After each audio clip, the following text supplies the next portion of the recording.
Hi, I'm Paul Nerath. I founded Looking Glass, which was an indie studio. The first game that we developed was Underworld, a groundbreaking fantasy role-playing game that came out in 1992. And while most of the games in role-playing, like Ultima's, were made in top-down tile view graphics, it was Paul Nerath and his team that sat down and said, we can make a virtual world where the computer is not only the game master, but to where it is visualized in beautiful three-dimensional graphics. We can create a user interface that is more natural with a mouse than it was with a lot of those other games were with purely keyboard, and Underworld was born. At Looking Glass, we went on to explore this genre in some different ways. System Shock, which was a science fiction take using many of the same approaches. Later Thief, which was using stealth, a take on that same sort of approach.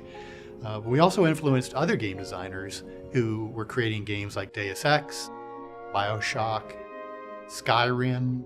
So we really created this whole new genre of immersive gameplay combined with this emergent improvisational element that empowered the player to, create their own story with this interactive media.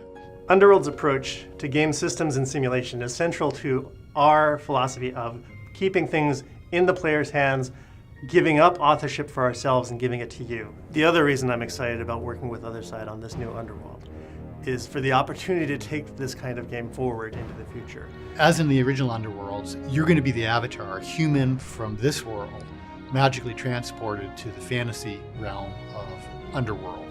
And all the game's going to take place underground. We want that real pure sense of immersion in this deep, dark, labyrinth space. Also from the original Underworlds, we're going to take forward the concept of factions. The Dark Elves, the Dwarves, and the Shamblers. And these three factions, they all vie for control of the Underworld, and there's tension between them. And when the time the player comes in, they're almost an outright war. You can resolve in different ways depending on player choice. And so there's a whole dynamic between the factions that the players can use to really create a living, breathing environment and ecology that respond to what the player does. We're going to give you a character creation system that you can improvise with as much as with any of our other systems in the game. And you can combine elements to craft your own approach to building your persona in the game that reflects the way that you want to solve problems. Yes, we want to extend the kinds of things that we do with physics simulation and AI and other simulated systems.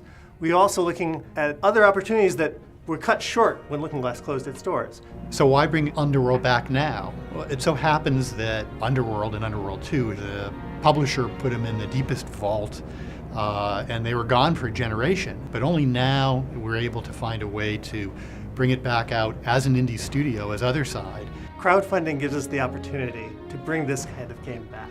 We can take creative risks that the big publishers wouldn't be comfortable doing. To move the state of the craft forward. We're not afraid to experiment. We did it at Looking Glass, we're going to do it again at OtherSide. If you're as excited as we are about some of these ideas, we're going to need your help to realize them. Each week going forward during the Kickstarter, we're going to reveal some new aspect where we're innovating, where we're pushing forward.